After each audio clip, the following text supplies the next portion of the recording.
Vous êtes chez Tartampion, salut à tous. Voici la présentation des cartes du jeu La Vallée des Marchands. Alors on commence avec les cartes Camelot qui sont toutes identiques, qui ont une valeur de 1 et qui ne vous permettent que de faire des achats comme c'est indiqué. En général, elle ne peut pas être jouée dans un étal. Ensuite, on va regarder la caste, la peuplade des pandas. Alors avec le numéro 1, donc déjà on a un petit plus, ça veut dire que vous pourrez refaire une action. Chez le panda, en technique, on peut jeter toutes les cartes du marché et le remplir à nouveau avec de nouvelles cartes de la pioche du marché. Donc là dans le jeu, eh bien, il y a 4 cartes de niveau 1. Ensuite on a 3 cartes de niveau 2, c'est le bien prépayé. Vous pouvez choisir une carte du marché et la placer dans votre main. Là il n'y aura pas d'action bonus. Ensuite les numéros 3, là aussi il y en a 3. Alors on peut acheter cette carte et on peut jeter jusqu'à 3 cartes Camelot utilisées pour cet achat. Ça vous permettra d'épurer un petit peu votre deck.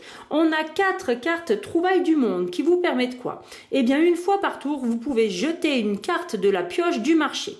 Si vous achetez avec cette carte Trouvailles du marché, vous pouvez acquérir la première carte de la défausse du marché. Ensuite, on a liquidation de valeur 5. Alors, lorsque vous utilisez cette carte, vous pouvez acheter, vous pouvez surpayer autant que vous le voulez. Alors, qu'est-ce que c'est surpayer? Donc, dans la vidéo des règles de base, j'expliquais simplement les choses, mais je vais quand même ajouter une précision. Quand on achète une carte au marché, donc par exemple ici, là-bas, j'ai une carte qui vaut 5. Je peux décider de payer 5 piles avec une carte de 5, je peux décider de payer 5 piles avec plusieurs cartes qui au total feront pile 5, mais j'ai le droit aussi, si je le veux, et ça même si j'ai une carte 5 dans ma main, de dépenser 2 cartes d'un montant supérieur à ce total là.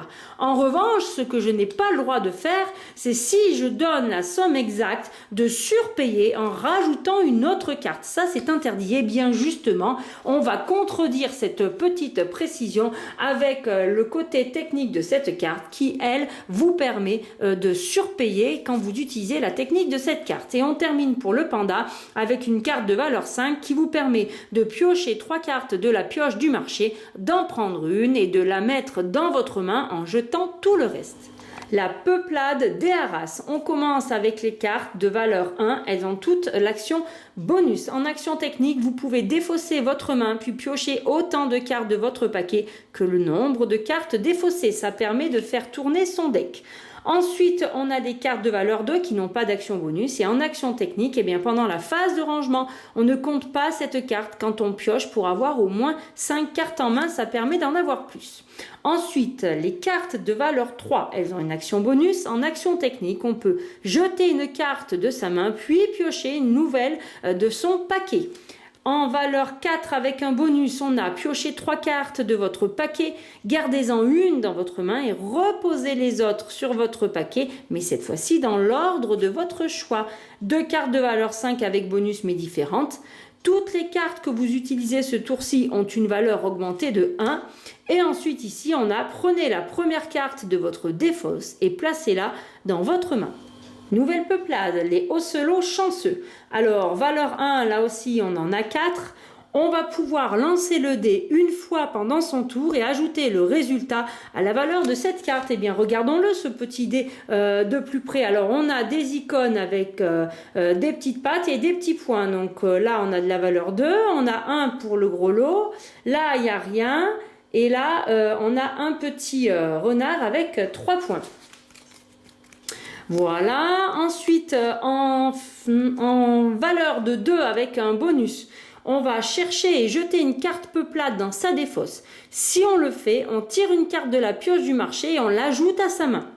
Ensuite, en valeur 3, on a la toupie. Donc, en action technique, on défausse sa main.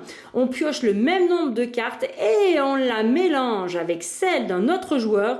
Puis, on redistribue à chacun le nombre de cartes d'origine, histoire de bien mettre le bazar. En valeur 4, avec un bonus, on les voit juste ici. Nous allons avoir tiré une carte de la pioche du marché. Si vous pouvez construire une pile avec la carte piochée uniquement, faites-le. Sinon, vous la jetez.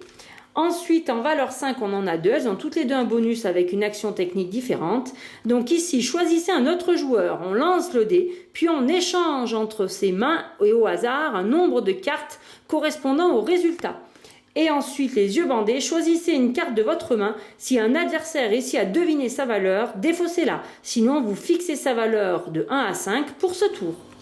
La peuplade des écureuils. Alors, pour la valeur numéro 1, en action technique, alors on va avoir, lorsque vous construisez une pile avec cette carte, vous pouvez y inclure des cartes Camelot. Voilà pourquoi sur les cartes Camelot, on vous marquait cette carte ne peut généralement pas être jouée dans votre étal. Et bien, ça, c'est sans compter sur le pouvoir des écureuils. Ensuite, en valeur numéro 2, le coffret vide. Lorsque vous construisez une pile avec cette carte, vous pouvez y inclure des cartes de n'importe quelle peuplade, ce que normalement on n'a pas le droit de faire. Décidément, l'écureuil est bien rebelle.